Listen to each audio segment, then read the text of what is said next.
Oh, Go ahead before I cue the music. okay. I can tell you later. It's not a big deal. Okay. Hold on. Let me make You sure know? we live on this end. Kofi, All right, hit we me. live. Go Griots, go Griots, go Griots. Yeah, I'm in the city, yeah, I'm in the spot, in the vicinity. I'm the hottest up in the city, yeah, it really is. I studied the ones that was the realest, the illest, that invented that. Talking about griots, West African passages for the streets, though. Adios mio, make it get about the Afro-Latinos. Drop their traditions from Africa's West Central. Let's raise a toast to the ancestors of old. For the knowledge comes in the form of a griot. In the form of a griot. Yep. Go, go, go.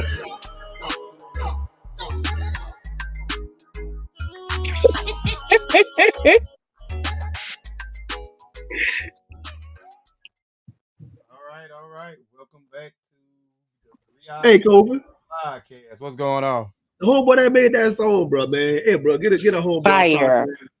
Say the Yeah. homeboy, man, show up. He like that thing, bro. Every Yeah. episode. And he's actually from Sierra Leone too. As well. Oh, Look Yes, at yes. that connection, bro. we love to see it. Yep, Now, yep, that's yep. crazy Crazy. right there. Much, much, But much talk to the brother.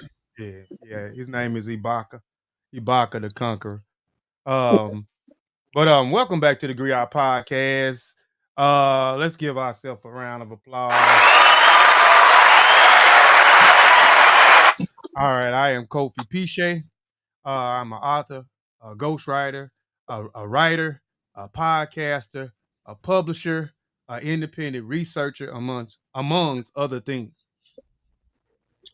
My name is Sean P, but you already know that. Sean P from the Sean P Experience, podcast host, educator, community curator, writer, amongst other things. Give it to my sister. Yo, what up, what up? My name is Dr. Ashley Wade. I am a pharmacist, I'm an author, I'm a book club curator, a community and literacy advocate, and love being black. Yes, ma'am. All right. So, real quick, I'm gonna run down the outline of the show. We got a great host. This episode is gonna be jam packed with information. So please take out your pen and paper if you're trying to learn something about the motherland, or you're trying to learn anything about West African culture and tradition, custom. If you're trying to just learn anything about Sierra Leone, man, take out your pens, your paper, and get ready. But the outline of the show before we get started, I always want to run down our outline, our opening segment. Opening segment, we always honor a teacher, scholar, writer, or author, or revolutionary, or someone from the past or present. Next segment is the griot segment. We want to continue to highlight what a griot or a griot or a griotis is, right? Our commercial segment will briefly promote our books, products, or anybody else books or products or services that they may have. Our guest again, we got our guest segment. Our guest segment, she goes by the handle Dear B Loves Me on Instagram, an intelligent black African woman. So y'all will be getting her real soon.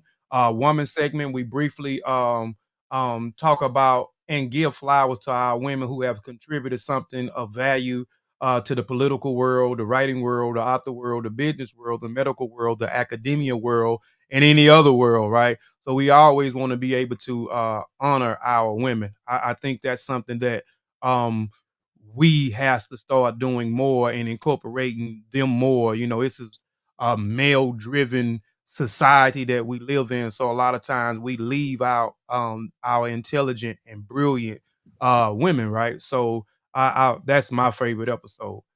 So the open segment. Let's get into the open segment. Our open segment is by our fellow griot, Seanathan Palador.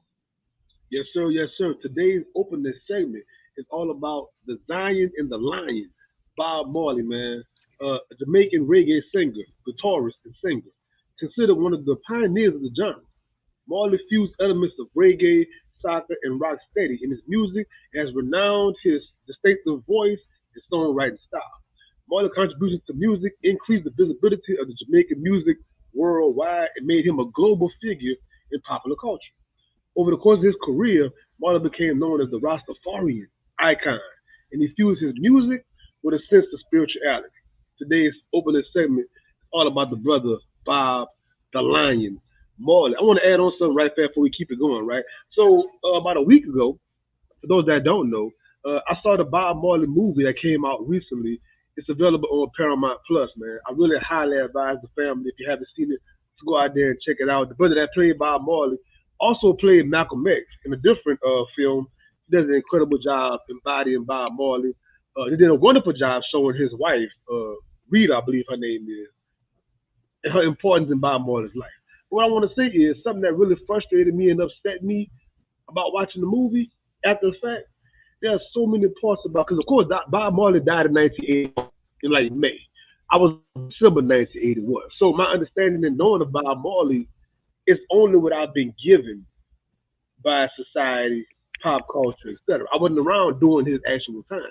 Bob Marley and what the world has done globally with consumerism and capitalism, you ask any person on the street what you know about Bob Marley, they're going to talk about, of course, he had locks, and they will talk about probably some smoking or something like that. All these CBD shops around the world probably got Bob Marley somewhere in their establishment, whatever. This man was so political minded. This man was so culturally about his people and his community. This man probably could have, like most of our leaders in the past, he could have probably just relocated somewhere else in the world and just live happily ever after. Mm-hmm. He had to go through all, but he got with, man, they got shot, spouse got shot, all kind of wild stuff happened. He had to go through that for our people. But he was so about the people. They was like, Bob, don't do a show in Africa, Bob. All this company, all of his camps, don't go to Africa. Don't go to Africa. He like, man, we're going to Africa. We're gonna get our resources. We got the resources. We're going to Africa. We're gonna do a show in Africa. Man, Bob, you can't go and do this certain show. These two political parties are clashing. There's bloodshed. That man got both of them guys on stage simultaneously, holding their hands raised up, uniting the people for that moment at least. You know what I'm saying? But he was way more political minded and super highly. They mentioned it. Super highly spiritual, bro. Like spiritual minded. One of his biggest albums is called Exodus. That being the Exodus Moses story that we all talk about, we all know.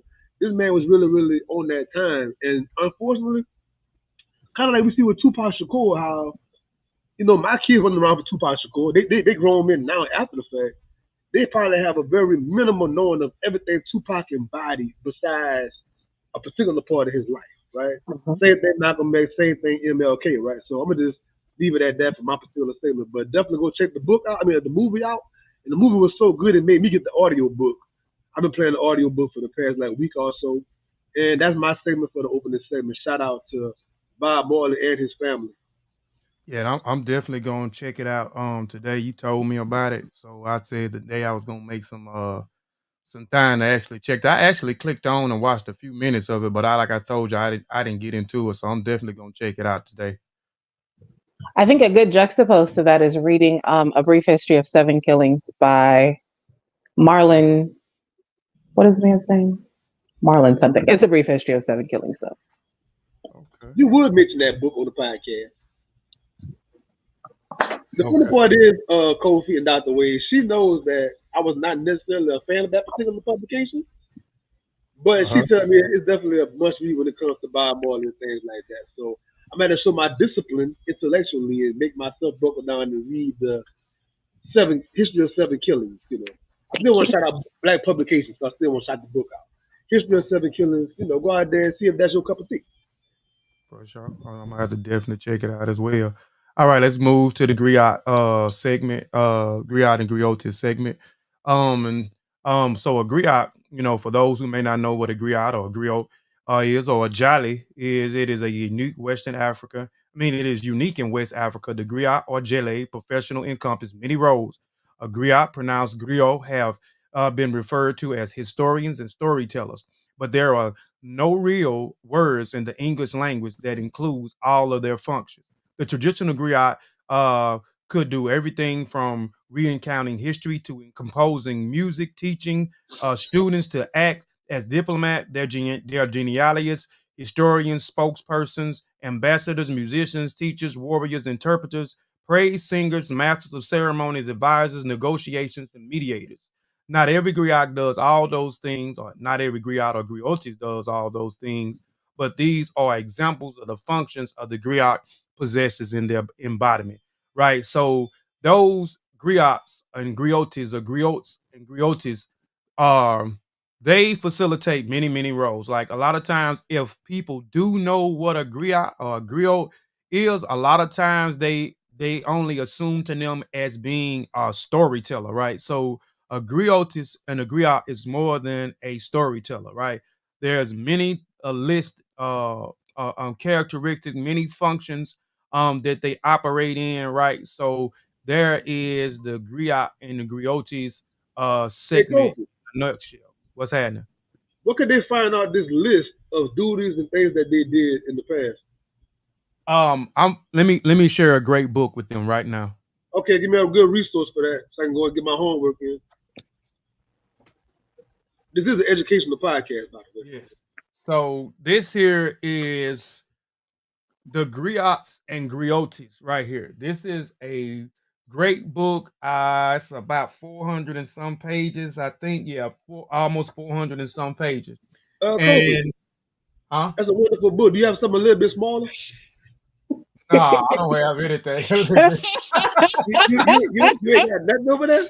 All the books you got? I don't have nothing small. Even if I go and pull another book off the shelf, it's about 400 and some pages. Ooh, I heard about the modern day griot team. Oh yeah, the modern day griot and griot is but we'll get to that in the commercial. We'll get to them in a minute. We'll get to them, but this is a nice. My boy gonna tell me, man, I ain't got nothing, man. I ain't got nothing. What? But we'll show. But this is definitely, it goes in depth. This is by Thomas H. Hale. He's a European, by the way, but he went and sat and lived in West Africa for a period of time, long period of time, for years. So he sat amongst the feet with certain people. It's pictures of him and people are the Mende people, the Timni people, the people of the Basi, the Kono, the Kisi, and some other people that he sat with and observe and stuff. But this is a great book. I'll show another great book in a minute, but also another book that I got, Encyclopedia of African Tradition, is another great book. It's 2 volumes, volume 1 and volume 2. Those books are $200 and some a piece. Volume 1, if anybody want volume 1, I also have the physical copy, but I also have the PDF book. So if you want the PDF book, you can get the PDF book. But again, those books are $200 a piece. Encyclopedia of Traditional, huh? You got something a little cheaper? Nah, I ain't got none a little cheaper. Okay, all right. I'm hollering. All right, so let's get to the commercial segment. Like, these are the commercial segment. We'll run through these real quick, but we always want to promote the things that we got and the things that we got going on. Like, we do a lot of work. We provide a lot of things for our people, right? We're going to continue to provide tools and services for our people. So let's go to, hold on.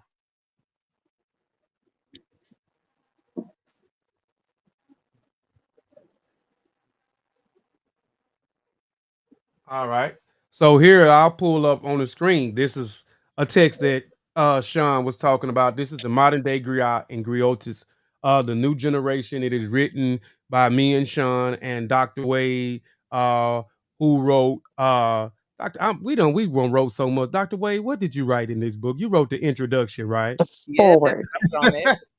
You wrote the introduction. Our master griot, Keith Nicholson, wrote the foreword, and our fellow griot, historian griot, Matt, he wrote the dedicated foreword in this book. This book was also nominated for Best Black nonfiction book. So this is condensed thing. If you want to learn about the griots and the griotis, it's 97 pages, I believe. It's not something a little smaller. Yeah, something a little smaller. What it here for? What it here for? 20. I don't know, man. I do so many books. I don't know. $20. I don't know. $20. I think Yeah, it's $20. I'm I don't no make me not to. But it's cheap. It's cheap. That's right. That's right. This is I love this cover, man. the Every cover time right you here. pull, I love this cover. This is the Kindle you can Love get on that cover. Apple, Barnes and Nobles, and another place. I can't remember, but that's where you can get the Kindle version at. Yes, sir. This book I'm finna take completely down off the site, but as I learn, we all learn, sharing information with others, deepen your own knowledge. This is a book that I did, and this is something that I live by. As I learn, we all learn is a spinoff from Each One Teach One. But I'm finna take this book completely down, so you'll have a new book coming pretty soon with a subtitle. But it's gonna be many volumes of As I Learn, We All Learn. Beautiful lessons about Kimoyo. Is it up here? Beautiful Lessons about Kimoyo. So, Beautiful Lessons about Kimoyo is a book. This is a book. I'm proud of this book. This book probably be one of my top books I ever write, even though I might write something way, way better than this. This is the first book that launched my publishing company. This was the first book that came off my publishing company. Beautiful Lessons about Kimoyo. This was almost 4 years ago. So this is for the neophyte. This is for anybody that want to learn about African culture and tradition. I don't like to use the word African spirituality or African traditional religion. We refer to the word as Kimoyo. Kimoyo describes it better. It comes from out of Central Africa, but that term encompasses subscribes us without all those other demeaning terms, animism, paganism, and all those other things. So that's a great text for beginners. Mandingo Theory, Caste Race of Africans in the Sixth Grade Conceptualization, another book written by me, is also another phenomenal book. We always highlight the European and the Arab man, so I highlight the European woman and exactly some of the things that they did. Africa's Hair, Doing Before and After Slavery, another book written by me. Coloring book, Saints, Spearmasters Institution, the coloring book. So this is a book educational coloring book. So as your children are learning, they are coloring, they're also actually learning. So it's a coloring book. It has many animals, right? In the safari in Africa, right? As they coloring, they learning as they coloring those different things, right? And the importance of these things, because the whole thing of this, and I'm gonna move on, is we have been taught that we are superior to animals, right? So everything on this plane of existence in the universe is connected. Like if you understand our culture and our tradition, everything is connected. Everything has a purpose, right? So we got to have each other in order to coincide to exist. So this is a very good thing. So they learn about how we learn how to build out a mud brick as well from this coloring book. But anyway, Sean P. What's Your Kick? This book is by my brother Sean P. Here's another book. That's his first publication. Here's another one, Butterfly Effect. The Anatomy of a Book, which is one of my favorite books by him. The V Laws of Leadership. This will probably be my second favorite book. You know, I'm definitely into leadership. The 5 Laws of Leadership. What is this? Expanding Your Vision. Another book. You know, another one of our favorite books. This is Dr. Ashley Wade, Holistic Journey, Discovering Self, by Dr. Ashley Wade. Another great book. I like how in this book she has modules inside this book. So if you're trying to figure out yourself and self-discover yourself and fix yourself, she has modules and stuff in there where you kind of reevaluate. It kind of puts me in the mind of when you look at Kemet or what you think of Egypt. They have what they call the 42 laws of Ma'at, right? The declarations of innocent, where you have to go and you have to reevaluate yourself every day. I have not this, so you have to build yourself internally. You have to reevaluate yourself. So that's what your book kind of reminds me of, Dr. Ashley Wade. So well done job on that. So this is another book, Sean P. The Collection of Thoughts. I ain't got my time to talk about the book. It's all right. It's all good. Him and Dr. Ashley Wade and did they thing and left me out of it. But It's cool, but anyway, I Why you know? but me and Dr. Ashley Wade is also all in this book as well. It's a collection of all those books he have, with some new introductions by Dr. Ashley Wade, some new hold on. All right. You wanted me to pop you back in here? Yes, please. I touched something on accident. Okay. Oh, you did it by accident? Yeah. Okay, let me Stop touching stuff. Okay. So, but yeah. Moving on to the next, and then we finna get ready to get in the interview. We can't forget about this book right here. If you don't have Yeah, your copy, yeah. go pre-order your copy today. Order Action on your today, vision. man. The pub date is May the 27th. The big online book launch / celebration is on the 26th. I'm definitely excited about that. Yeah, Y'all gonna be hearing yeah, very soon. All of the panelists gonna be there. I'll give a host. We gonna have people hosting this year. Sarita and Nikki from Sipton Reed will be hosting, so they'll be hosting and keeping everything in order. Um, but go pre-order this book. Also, we give an incentive with this book. This book is I think 15% off. So take advantage of that. Also, yeah. everyone that ordered the book already, I have sent them an email. So you have an email and a chance of winning $260 in prizes. Some of those prizes I will be showing in the next week or two, showing y'all that the stuff in real time so y'all can actually see it. So take advantage. Yes, Also, sir.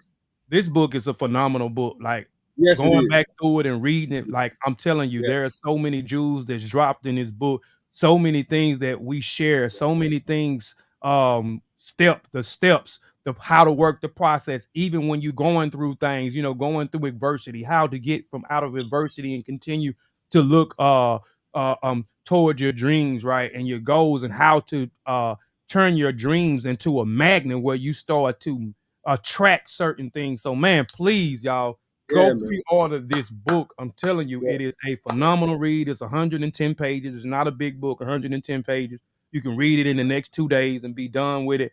And you know what I'm saying? And doing whatever you need to do by following the steps in the process if you don't know what the process look like of manifesting your dreams and how you turn your visions and materialize it into the physical world, right? So, but anyway, I can talk on about this book, but So minimize your screen right now. Whoever watching, minimize your screen. Go to the link. Go to the chat. Go to the links and go ahead and get your copy right now, man. right, Same Tree Different Branch Publishing.com is where you can actually Somebody get put the the link book. in the chat, man. Okay, put the link in the check. So there you have it right there. So peace to everybody who's in the chat who actually joined. I'll speak acknowledge people in a minute. But let's get into it, man. So let's go on to the next segment. Let me take this book off here. All right. So, oh shoot, we done popped her. She done popped up out. Okay, there you go. What is you doing over there? I was touching. I wanted to see the chat, and I pressed the button, and I pressed the wrong button. Okay. Over there doing too much. Doing too much. Doing too much. So, Chill, all right. chill, So, right. So now let's get into, now that we got all that out of the way, we'll just get into the guest segment, right? So, yes, sir. again, like I said, I'm excited. Anytime I can talk about Africa, like I'm telling you, it's just it'd be my highlight of the day. Anytime I talk about, and I'm finna get back into that as well. But I love Africa. I love being a Pan Africanist. I love being a Black nationalist. So and that's my lane. But let's get into our guest segment. Our guest segment today, she go by the handle on Instagram. She go by Dear B Loves Me. So let's welcome Dear B Loves Me to the show. Dear B. All right. Yes. Go ahead. Yeah, so I want the chat to know, man. My sister, Dear B, for those that don't know in the chat, man, she is an amazing, brilliant sister. One of the top 5 smartest people I probably ever met in my life, to be totally honest, man. She's so well versed on so many various topics. She don't like talking about it. She try to hide, but she can't hide, But I know in social media land, some folks don't get as much time as they should on the camera, on the mic. They're not really in the front. And she one of those ones that Anybody out here who got a podcast, man, holler at my sister on any topic.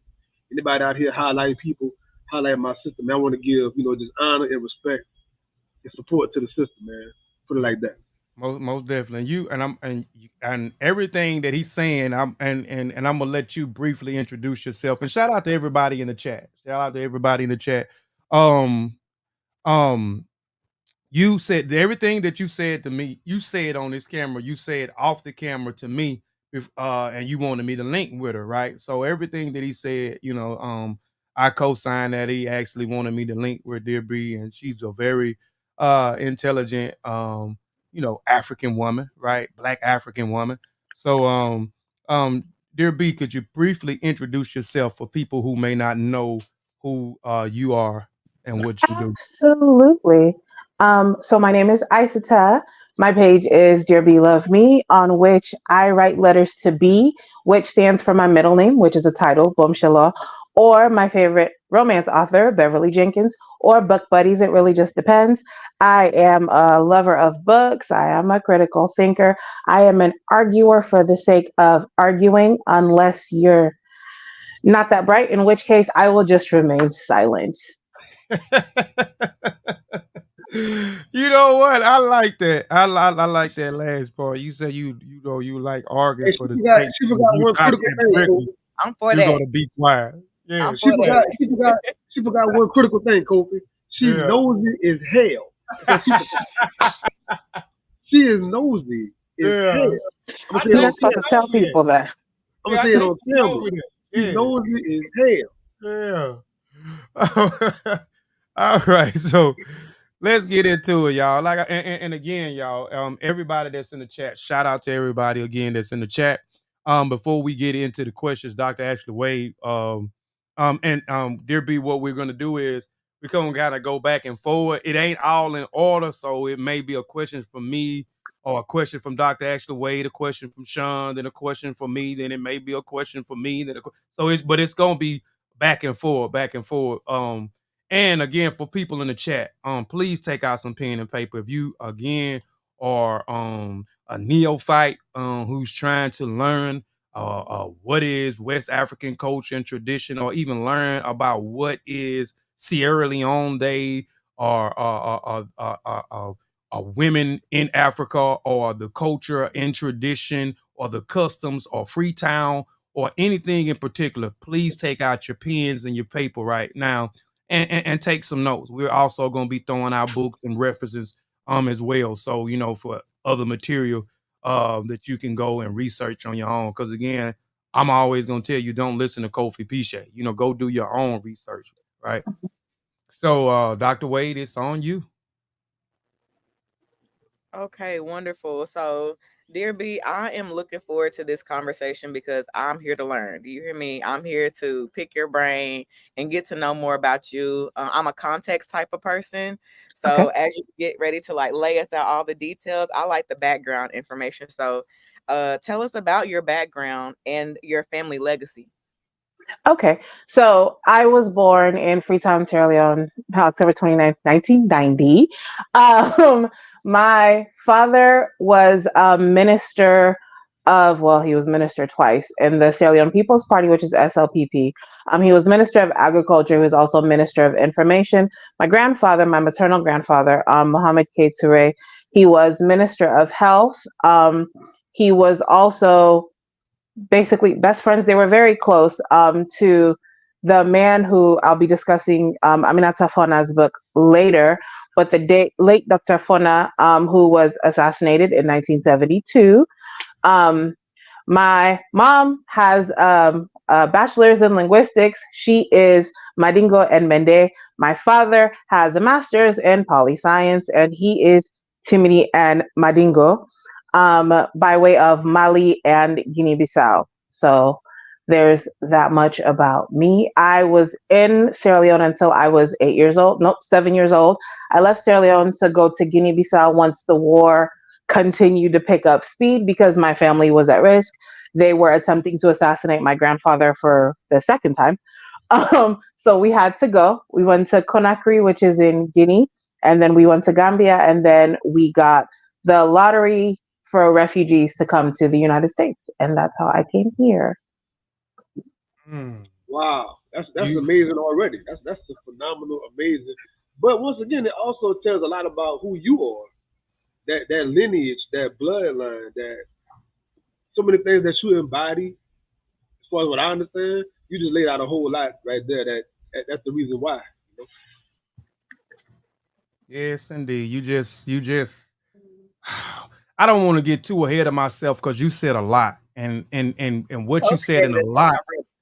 yeah, and what you said it a lot, you know what I'm saying? I got so many things I would like to pick your brain with and ask, but it's going to progress within this because one of the things I want to ask Sean is actually finna ask you, and then we can kind of go into that because you said that you come from Freetown, so we want to talk about Freetown, and we also want to talk about Sierra Leone Day, how they gained their independence. So we gonna definitely get into that, but Freetown is very significant, right?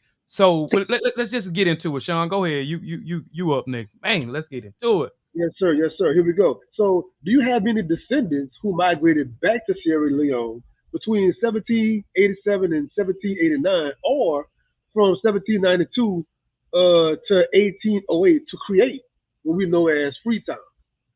So yes and no. So my middle name Bomshila means she who crowns the chief. My grandfather, my paternal grandfather, was the paramount chief of Kambia chiefdom, which is a tribe of Timini people. So he was a chief. His father was a chief. His father was a chief. And they were in Freetown before it became Freetown, when it was still Timini land. When they made deals with, I don't remember the name of the political official in England, in order for land for the trade of weaponry. And the land included people for the trade of weaponry. And that was a part of the deal when Freetown became the protectorate. I'm still waiting for documentation about that from my father, but that is the most from that side. Majority of what I've learned, I think within the past few years that I've been learning about my lineage, my mother's, both of my mother's parents were not actually from Sierra Leone. They're both from Guinea, except for my mother's father's mother, who is from Mali, and my father's mother, who is also from Mali. Okay. Um, so let's go back because again, I want people to learn, right? So Sean, so you said you do have descendants. So there are two different. All right, and you just mentioned about a deal, right? So Freetown didn't exist until 1792. But prior, he asked you about 1787 through 1789. So let's go back. Mhm. So this deal that you're talking about that was brokered between the two, right? And this Scots European from England. And at this particular time, we're talking about a time where freedom started to take place, where people started to become refuge or escape and go to Canada or go to England. This was people uh, um, who ran away from the plantation or Mhm. those who agreed to fight in the American Revolutionary War. Because again, it's a whole thing, and I don't want to get into that. I don't celebrate the July the 4th. We always talk about that's when we became independent. That didn't have nothing to do with us. That was between two white power structures, right? And that was Mhm. between those in the United States who set their flag here and and England, right? So you had two powers fight. So the England said that they would give those who fought against those in the United States, you know what I'm saying, in this war will give them freedom. We know a lot Mhm. of them escaped and ran to Canada. We know those people became a part of the Black Pioneers or became the Black loyalists, right? And these were people who fought in the military against people in the United States or those who might fled to Canada and then ended up in England. So in Correct. 1787, um, you had something called the Sierra Leone Company. And these people of the Sierra Leone Company took these so-called poor blacks that were from Canada and those who were in England specifically in 1787, they took them back to Liberia, where they brokered this deal between the Timney. This was Timney land, am I correct? Correct. Timney land, right? And you are so your ethnicity is, you said Mende? I'm Mende, Madingo, and Timini. Okay, Mende, Mandingo, and okay, and she's Timney. Mindy and the Timney people, correct me, am I wrong? They are they populate Sierra Leone more than you got the Kissi, the Kuno, the Correct. Cerubo, and so forth. Okay, so they brokered a deal with the Timney people in 1782, not 1782, but 1787. So these people created with this abolishist, I think his name was Grainsville Sharp, and Thank they you. created Freetown was called Grainsville, and it was named after a white abolitionist, a white Christian, and I can't never say the Abolitionist. You got it. right? Abolitionist. And it became Grainsville. And after that, you can correct me if I'm wrong. 2 years later, Grainsville only existed for 2 years because the next king that came into power, there was a conflict that happened that they burnt down Grainsville, this very place where Freetown will become, correct? Mm-hmm. Okay. So, and I'm trying to just give some because Ashley says she want context, and then I also want people to understand, because I want people to know the significance of Freetown, of where you come from, right? And and so this place was burnt down, and then later on, even though those people was free, let's go back. Even though those people was free in England and Canada, another brother who was a part of the Black Loyalists, this was 1791, went to England and met with some people from the Sierra Leone company who tried this a few years prior, brokered a deal with the Timney and got these people some land. So now, and I can't even think of the guy name. Thomas Peterson, I think his name is, a black guy, It's Patterson. It's Patterson. Piesie, right? Okay. And so he went and giving gripes, because even though those people was free in Canada, and then you have to think about the British United States. When we talk about the British United States, we're talking about Europeans who came and set their flags up in different parts of the United States, right? Before it became the United States. We know the British owned certain parts over here, the French, the Dutch, the Portuguese, the Spaniards, and so forth. But the British United States consisted of, and I can't name all the 12 off the top of my head, but Virginia is one, Delaware, North Carolina, South Carolina, and there's many other places. There's 12. So, and Canada is also included in that place. So this guy registered other people to go back to Africa. And we're talking about the American Missionary Society, or I can't think the name of those people. And I'll pull out a book in a minute, because this Back to Africa movement, and I don't want to talk about that because we don't want to take away from that the purpose of why we saying, okay, we had these white people who wanted people to go back to Africa and do certain things. It wasn't because they loved them and why they wanted them out. It was because it was the amount of black people becoming free at that particular time. So, but then that's another story. But anyway, so now he's complaining about these people are still facing discrimination. Even though they're free, they are facing discrimination in Canada, England, Delaware, Virginia, North Carolina, South Carolina, and wherever else the British stake their claims at. So they set this thing up where they was able to go back to this very place that had been burnt down, right? That was Grainsville at one particular time, which became in 1792, which became Freetown. Am I correct with what I'm saying so far? Because you are correct so far. Okay. Go ahead, elaborate a little bit more if you want to on it. But I just wanted to try to set that backdrop so people can understand Freetown, because this is a place where you come from, and Freetown is definitely a significant place in Sierra Leone. So I definitely wanted to talk about it because I knew you was definitely from there, but I wanted people to know how exactly Freetown actually um came into existence. And if I'm not mistaken, I hadn't seen a lot of information, but those same people that started Grainsville, which was named after this white European, they was actually moved to another place in Sierra Leone, but they did relocate back right after Freetown was established in 1792. Those details get blurry for me because I'm still in the process of learning. However, I do know that after Timmy Land became Freetown, and people had to be moved into different districts out of the protectorate.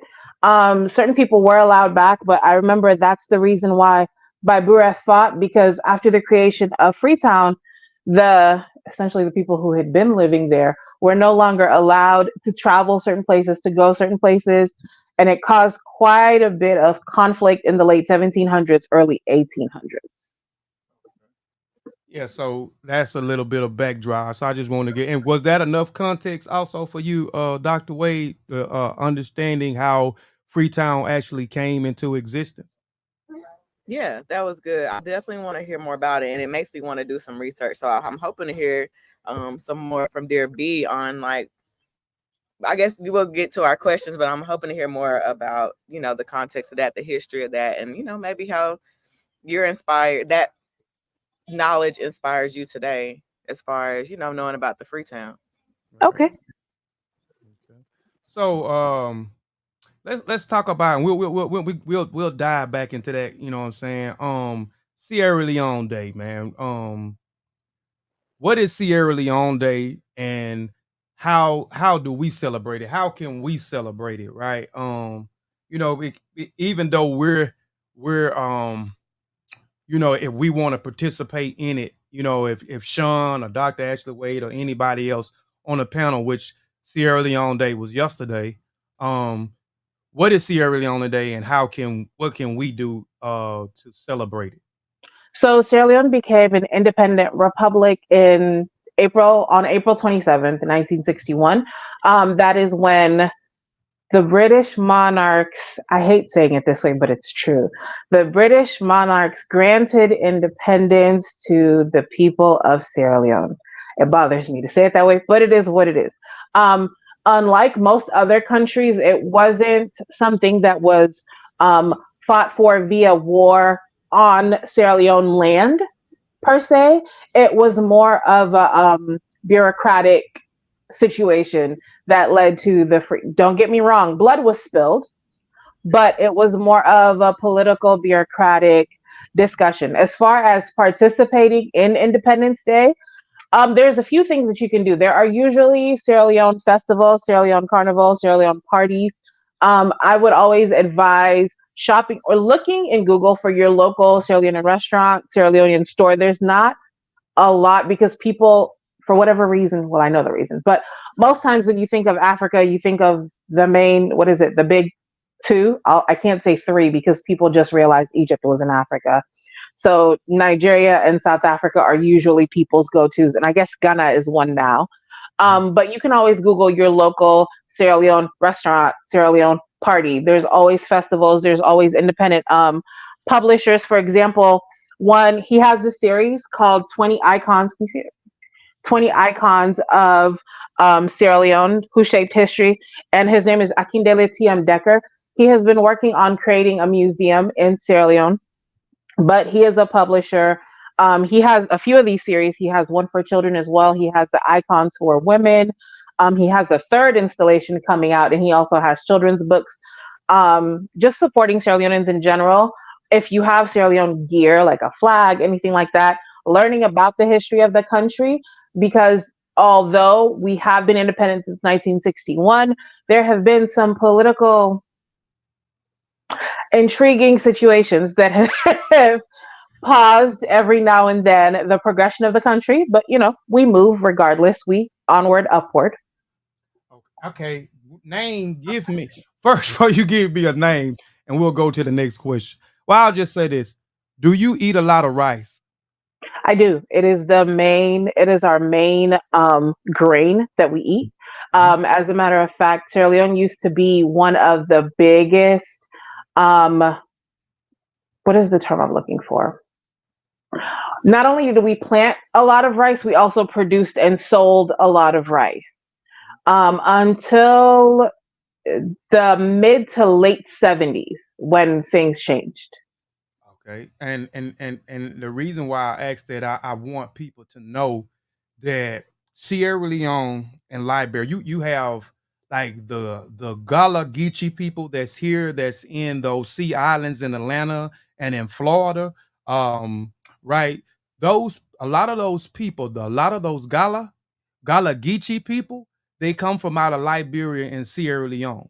Sierra Leone and Liberia, those places, those people were masters at cultivating rice, and they cultivated these rices in certain areas, for the rice. So during the slave trade, those people in Liberia and Sierra Leone and Liberia was targeted for a specific reason, and that was to get those people who was farmers, those who were producing rice. Right, that was a master skill set for them. So they targeted Sierra Leone and Liberia for a specific reason, and that's how we get the Gullah Geechee people on those different sea islands. Am I correct? That You know, that is correct. That's why the last name Bay that's so popular. But Bay means rice in Mende, and a lot of the Gullah Geechee people, if you hear their language, if you hear Mende, it sounds very similar. Matter of fact, when you hear them speak in general, when they're speaking, I would call it their Creole. It sounds very similar to Sierra Leone Creole. mhm. So there's that. I wanna add in real quick right here the point about the rice and everything, right? I love trying to make connections and bridges whenever I can. Speaking about the rice and everything like that, if you go and check the series on Netflix, it's called High on the Hog, right? High on the Hog. It's actually a book. It's a 2 season series on Netflix, but they go into a whole thing about the rice and the Gullah Geechee and all that stuff. In season one, I remember that. So definitely check into that to get deeper on the importance and the significance of what you're talking about when it comes to the rice and the mastery of that particular grain and the preparation of it as well.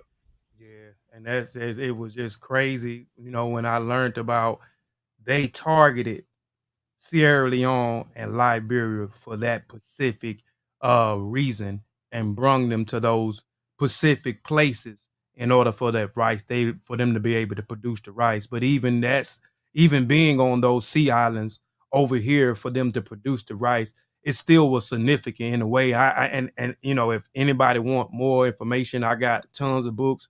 I even did 5 or 6 series. I'm actually a part of the Gullah Geechee. My ancestry also goes to Oh, Sierra wow. Leone. I will pull it up in a little bit so people won't know I'm capping. I took a DNA test, um, 2 DNA tests a few years ago. So I have some ancestry lineage in Sierra Leone, and I have family that actually I'm not like real close to the family members. I know them.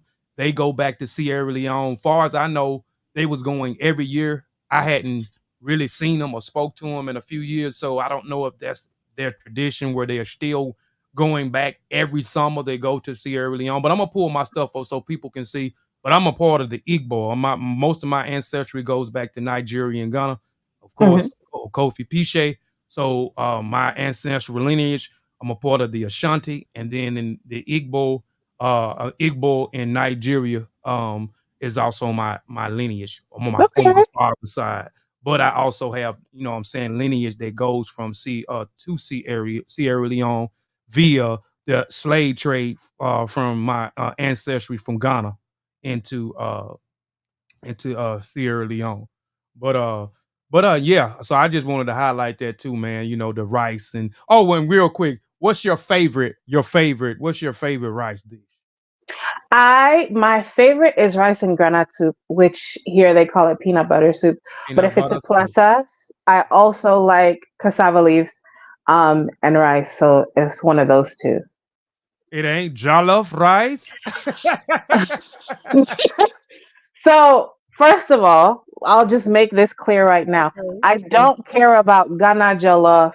I don't care about Oh, Nigerian jollof okay. because my ancestry, Madingo part, is also in Gambia. And as we know, jollof rice from the Wolof people in Senegal and Gambia. So Uh-huh. before y'all start, relax. You didn't make it, so you didn't make it great. Thank you very much. Y'all is serious. Y'all is serious about that jollof rice. And everybody says that their jollof rice is right. My jollof rice is right. We But made that's the jollof thing. rice. I Their didn't jollof say rice. I didn't say Sierra Leone rice is better than anybody else's. I will Yeah. say Sierra Leone rice is better than those people who make their rice with nothing but tomato paste. And I will say Sierra Leone jollof rice is better than those people who make it swimming in oil. So Yeah. if you feel offended, that means that you know I was talking about yours. Oh, okay. All right, let's move on. Because I'm We need talking so many a good old fashioned cook off. people. Do a taste test. Yeah. But yeah, let's get into it. I think the next question on you, Dr. I'm just curious. First of all, that we haven't talked about any diamonds, the diamond history. So, do I have that right? The Sierra Leone connection to diamond. Okay. Can I hear about that? Would you mind, teaching me a little bit about the history and some components of that? Because I get the concept out here, in Kanye's song and stuff like that, but I personally don't know what that's about. So I would love to hear some history and some information connected to that. You and I are on that journey together. Okay. So I'm take the context. So Okay. as much as I was born in Sierra Leone, I spent my early years in Sierra Leone. I've always been a history buff. History is my thing. However, I never stopped to think about like Sierra Leone history because why would I? I was born there. It's not like that's why now when people are like, how come Americans don't know American history? I'm like, because they live here. It's not something they would stop to think about.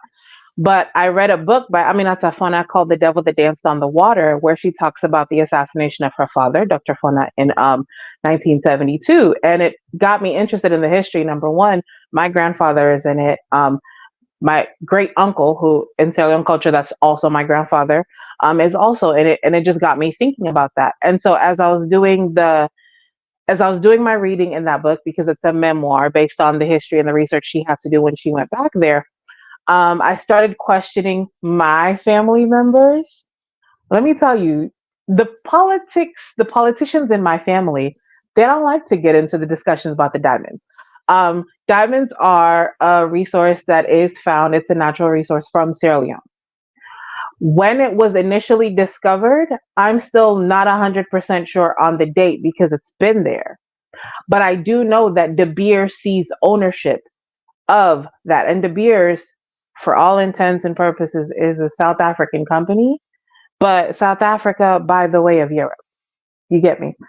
Um, so when the war started, the war in Sierra Leone, there were already wars, several wars in different districts in Sierra Leone.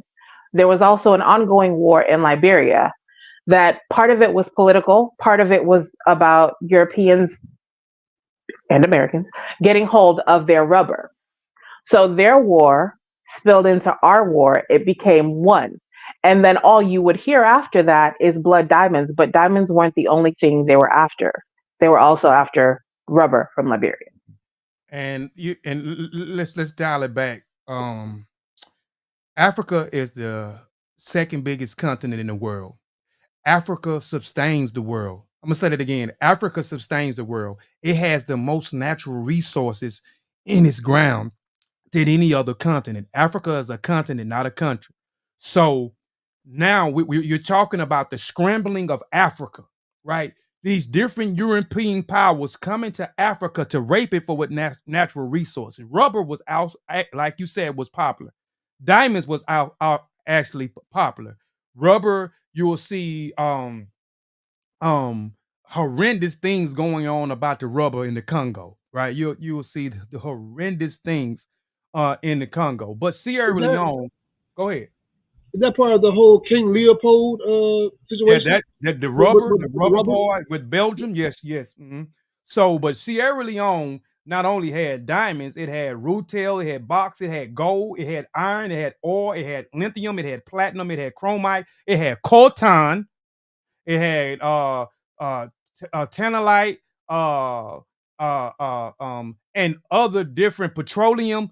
you know what I'm saying, and other different natural resources. So it had we always get hung up on the diamonds, but we don't get hung up on the coltan. We don't get hung up on the gold. We don't get hung up on the iron ore. We don't get hung up on the platinum, the chromite, all these different natural sources that's underneath the ground in Africa. This is the reason why they came back after slavery.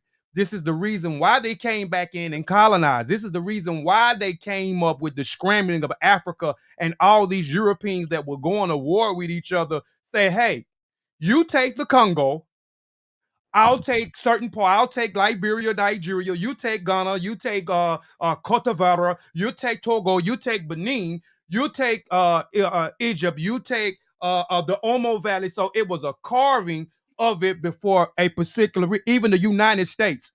The United States was a part of the scrambling. So we can't always talk about Portuguese. We can always talk about Spain. We can always talk about the Dutch, the British, the French, and so forth. The Arabs, we got to also include the United States because they was also involved, and they also benefited from the scrambling of Africa and raping it of its natural resources. And the United States is still raping it of the natural resources, and that is convincing our babies to go to war, breaking the country down, destroying the world, which is a tactic, destroying the government, breaking the government down, then going back in as heroes and rebuilding it. And as they rebuilding it, they raping it for the natural resources that's in the ground. But they teach you that Africa is a cesspool and you shouldn't go over there. But you got the Europeans that's been over there forever. Now you got the Chinese that's over there in Africa, but they telling you don't go over there. And then most people that speak about Africa, Black African Americans, when they speak about Africa, they speak about it in a negative context because they are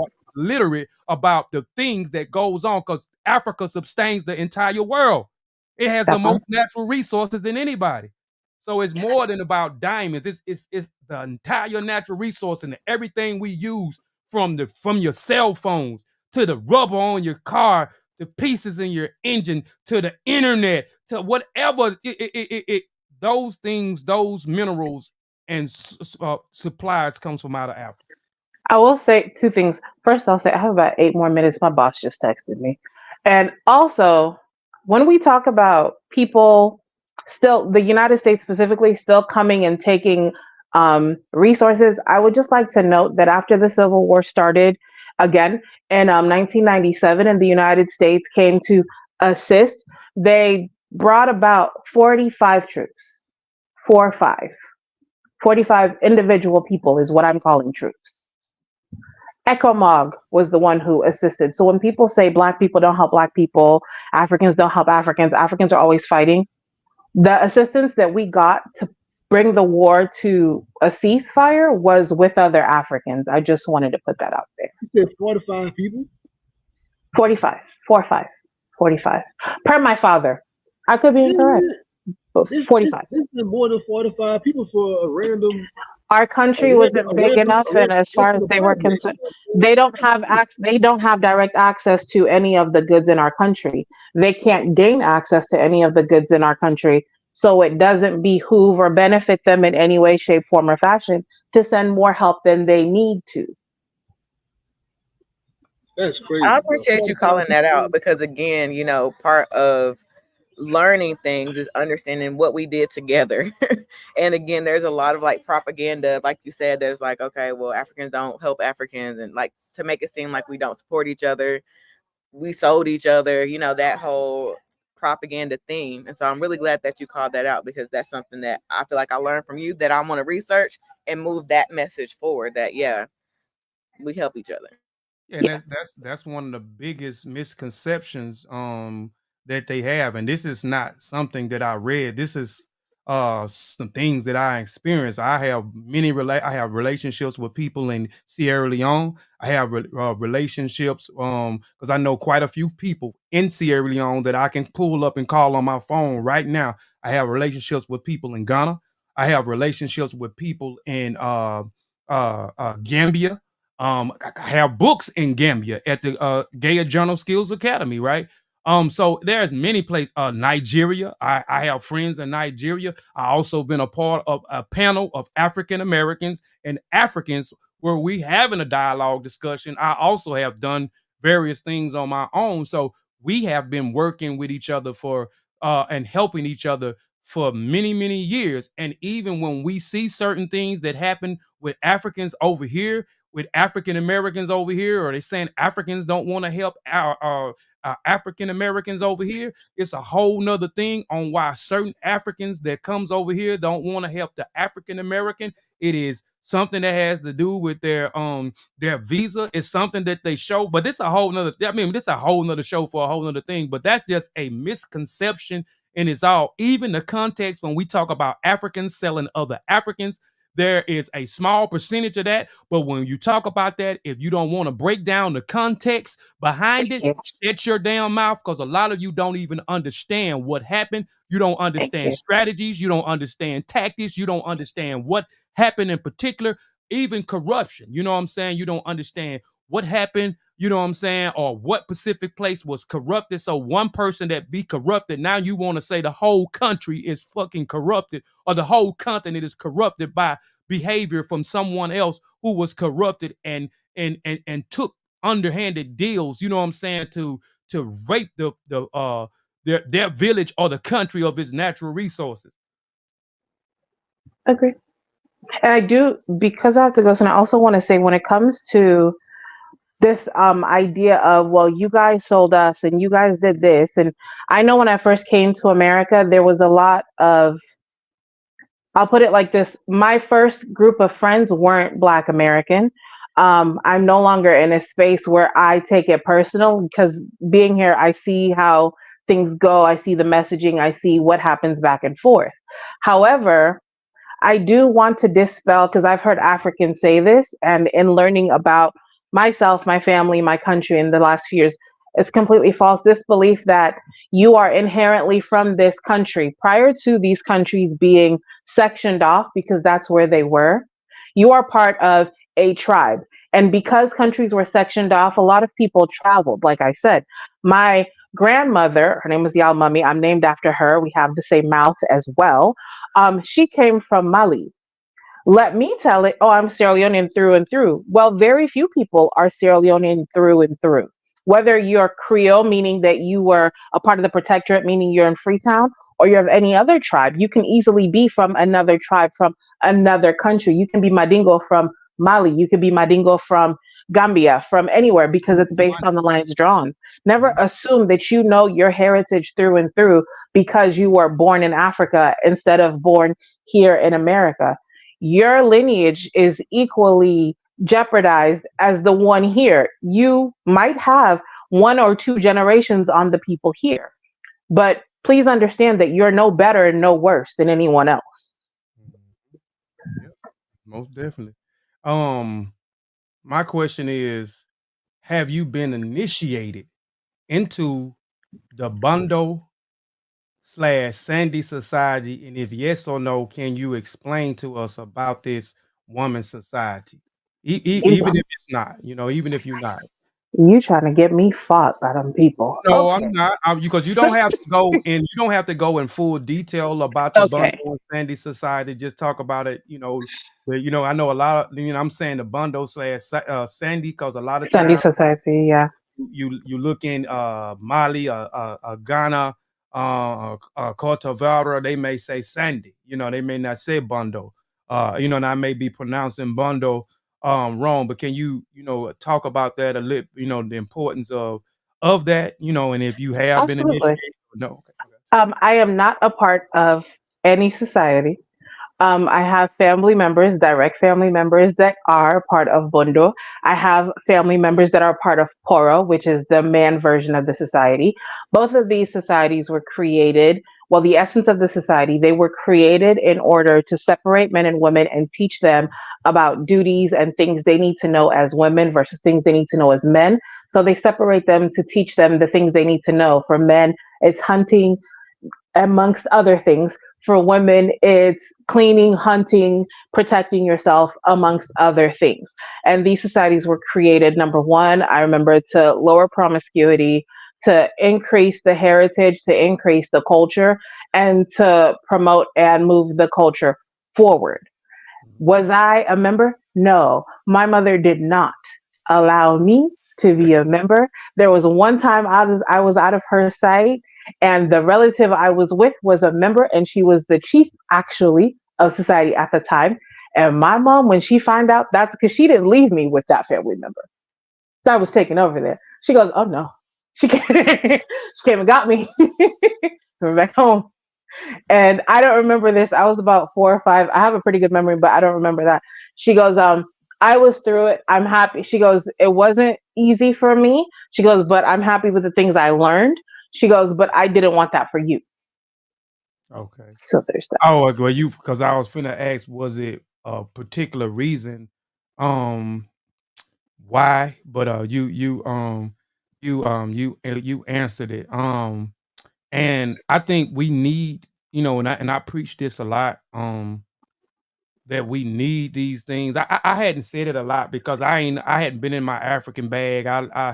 My other channels and stuff. That's what I did. I did this for like 10, 11 years. I went around and did lectures and public speak about West African culture and tradition. That's where my skill set comes from. That what made me become a Pan-Africanist when I learned about Africa, and I wanted the betterment for all Africa. That's what Pan means, all Africa, not just Africans in America or African Americans or whatever we call ourselves, but I want the embetterment for us political and economically and socially, you know what I'm saying, whether it's in the islands, in the Caribbean, whether it's in South Africa, whether it's here in North America, whether it's in West Africa, Central Africa, South Africa, North Africa, right? But those are initiatory rights. We're talking about rites of passage. She talked about how the men, which is the porro, and you talk about the women, which is the bundle or the sandy. These women were separated,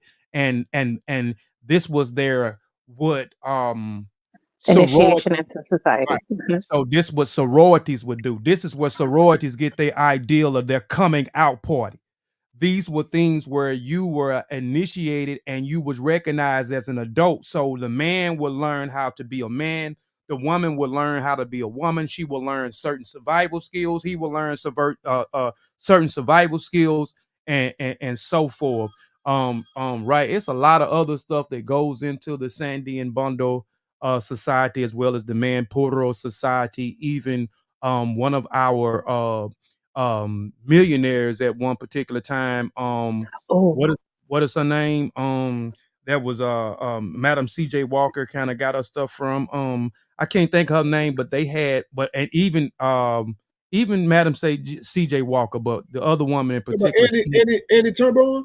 Harry Turnbull. Look at her. Look at some of her. Look at her. Some of her supplies. Yeah, Her we supplies. gotta go. I do.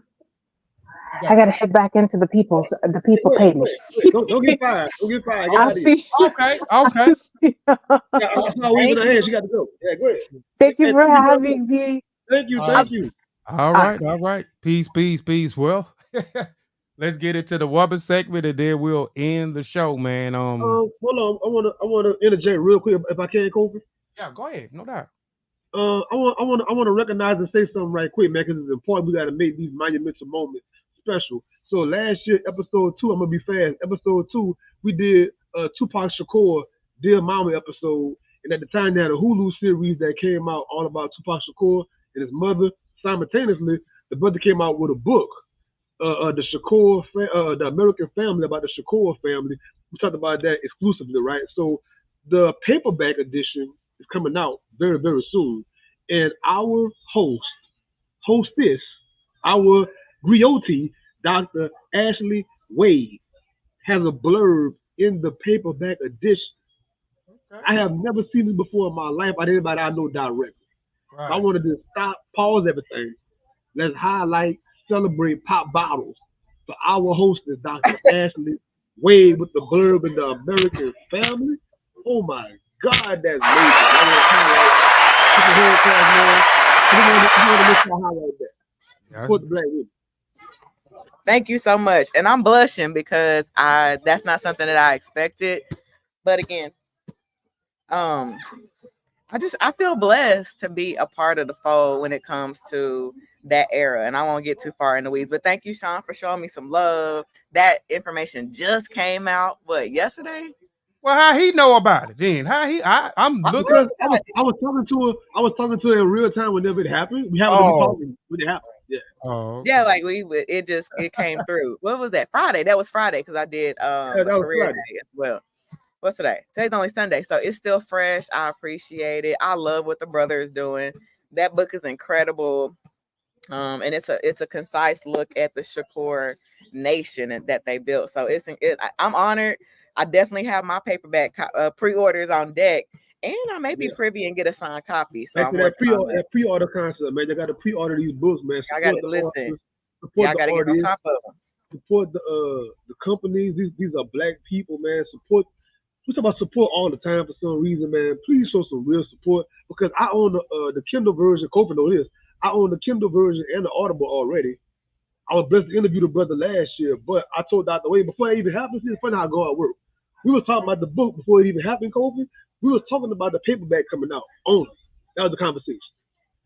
I plan on getting the paperback anyway, but now that Dr. Ashley Wade is in the paperback, I'm damn sure going down to the bookstore and getting myself paperback copy. No doubt. And I'm named right next to Tavis Smiley and Nikki Giovanni, and I'm just like, woo! So listen, the blessings be coming down. The blessings be coming down. And I wanted to talk about that if we do talk about the book, our new book coming out, Acting on Your Dreams and Visions. But I don't want to get too far out the way. we can circle back on that later. But Sean, thank you for that, and thank you, Kofi. Thank you for y'all support. And everybody that's watching and listening, we are really growing some amazing things out here. So we definitely appreciate your support on that. No doubt, no doubt. Give it up one more time for my sister, man.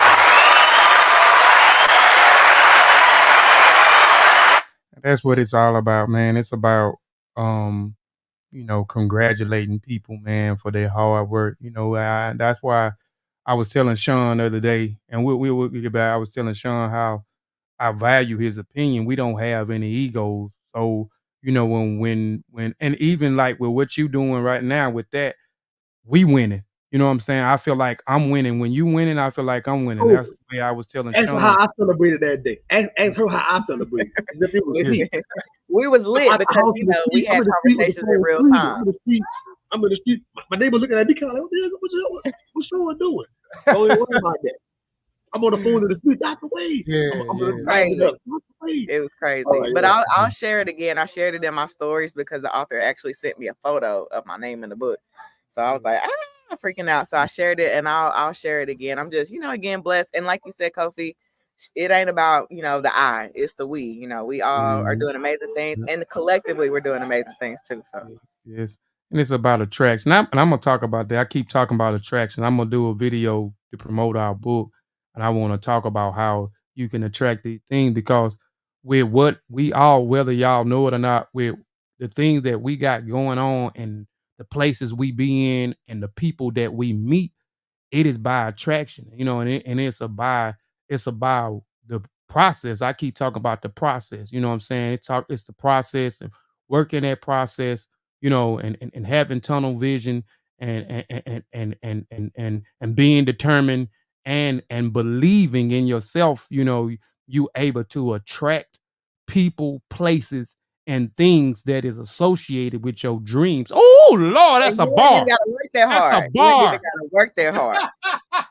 Yes, so yes, but you ain't even gotta work hard for it. You know what I'm saying? When you attract it, you don't have to. Now, granted, you gotta put your work in, but you don't have to work that hard. Just work on doing you.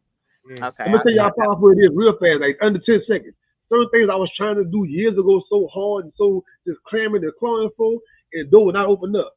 Whenever I attract something I ain't even thinking about, it just comes to me. It's like a football coming to you, like, bow, hit you in the chest, like, damn. You ain't got to catch it. It goes stick to your damn jersey almost whenever it's supposed to be right, and whenever it's in ordained timing. They call that God timing. Dr. Ashley Wade, bless him with that woman's statement. Please. Absolutely. So I wanted to share this lady right here, Wilma Rudolph. And I want to tell y'all the backstory just a little bit. So I was at Pan African Connection yesterday at an event, and I met an elder, and somehow we got to in conversation. She was visiting her friend from Tennessee, and So, that's the part of the context. And I love that she told me about this lady right here, Wilma Rudolph. There's actually a boulevard named after Wilma Rudolph. So I decided to choose her as my woman to honor, since I got that from another griot, and she didn't even know that she was really blessing me and passing on the legacy of this lady right here, Wilma Rudolph. So, AKA, she was called the Black Gazelle. She was called the Tornado, the Flash. She was born in St. Bethlehem, Tennessee, and I hope Billy Nicole get on here because shout out to Tennessee. But it was later part of Clarksville, Tennessee. So she was an American sprinter who overcame polio as a child and later became a world record holding Olympic champion and international sports icon in track and field. Miss Rudolph was introduced to me. I was telling you guys about that by this lady that I just so happened to meet at Pan African Connection. And I love when stories are passed down like that. And that speaks to our first book, The Modern Day Griots and Griotes. Again, to our point there, people are doing work and don't even know they're doing the work of the Griot and Griote. So I wanted to highlight her name. Her name, the lady that I spoke to, was Denise Van Winkle. So shout out to her. She don't even know I'm talking about her right now, but I appreciate her passing down this knowledge to me about Miss Rudolph. I'm gonna keep on going just to give y'all some insight into what all she accomplished. So Wilma was born into a large family. She was the 20th of her dad's 22 children. He laid some Okay. pipe. Golly. She was born prematurely, and at the age of 4, she got sick with pneumonia and polio, which left her temporarily paralyzed, right? She was told by doctors that she would never walk again.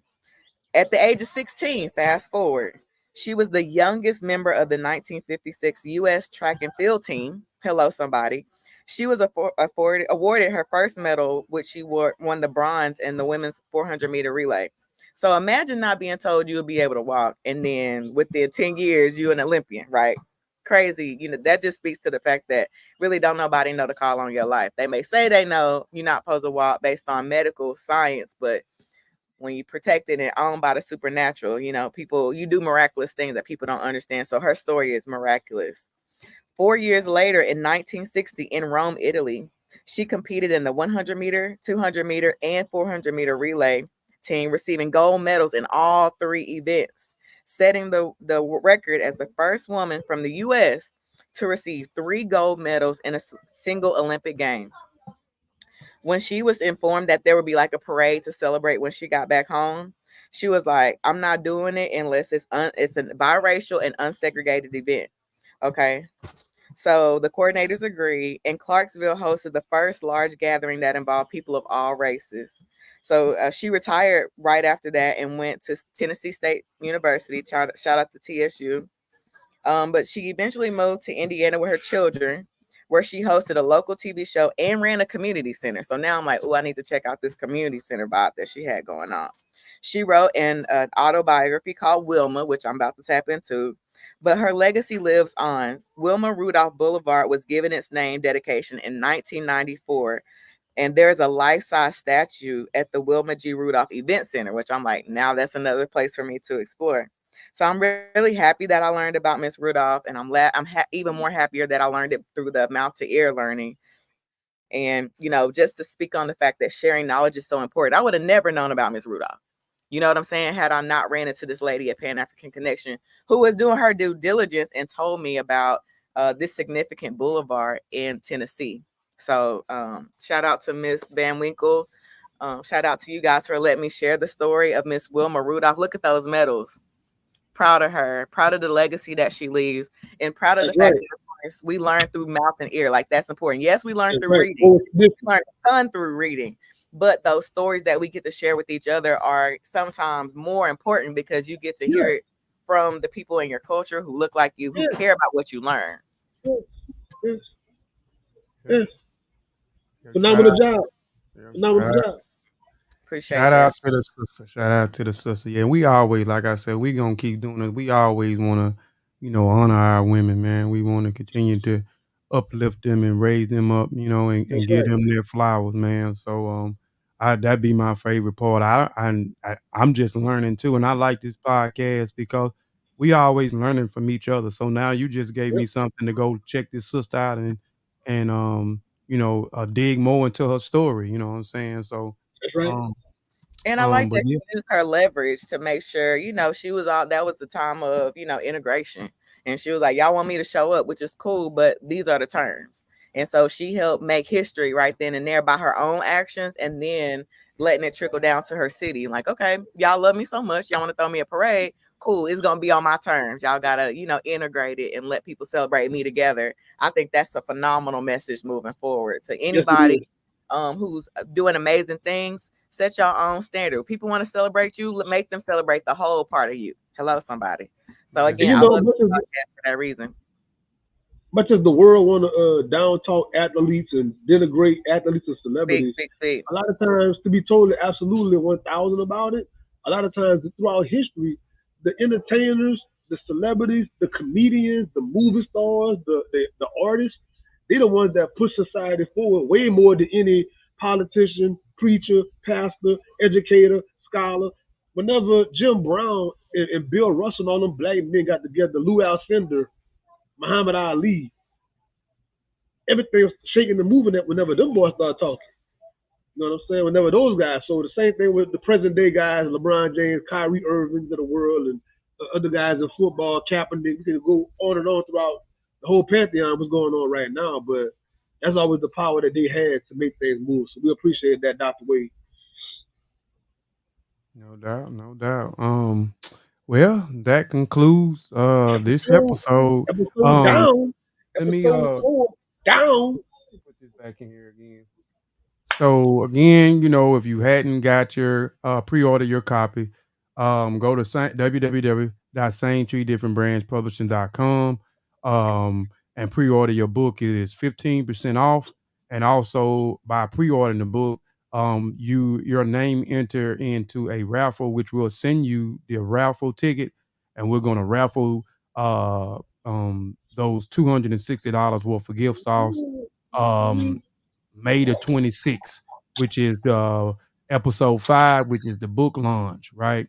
So go pre-order your book, Acting on Your Dreams and Vision. I guarantee you it's worth your money. It's a great read, you know what I'm saying, and well worth your money. I mean, we actually giving up a lot of information in that book, right? So but yeah, go www.sametreedifferentbrandspublishing.com and order your book. The book will be released May the 27th. So you got a month to, for this 15% sale, Acting on Your Dreams and Vision.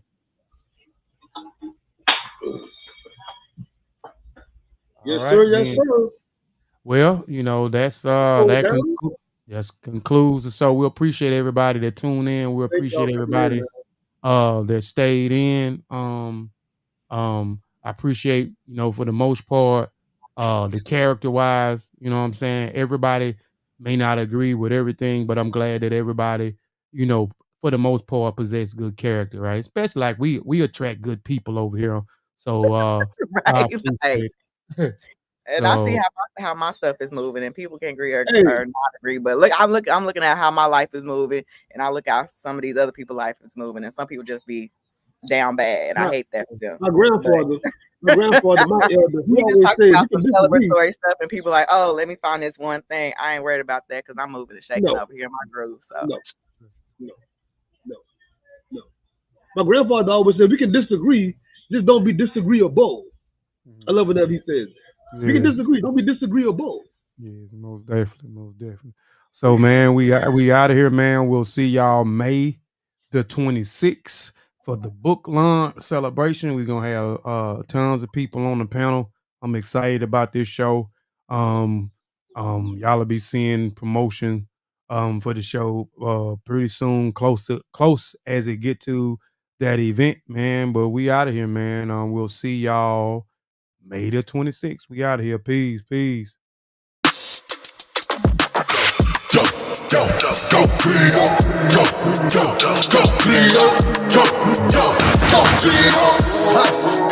I'm in the city, I'm in the spot, in the vicinity. I'm the hottest up in the city, yeah, it really is. I studied the ones that was the realest, the illest, that invented that. Talking about Griot, West African passages in the street stone. Adios, amigos, ready to get about the Afro Latinos. Rock their traditions from Africa's West Central. Let's raise a toast to the ancestors of old. For the knowledge comes in the form of a griot. In the form of a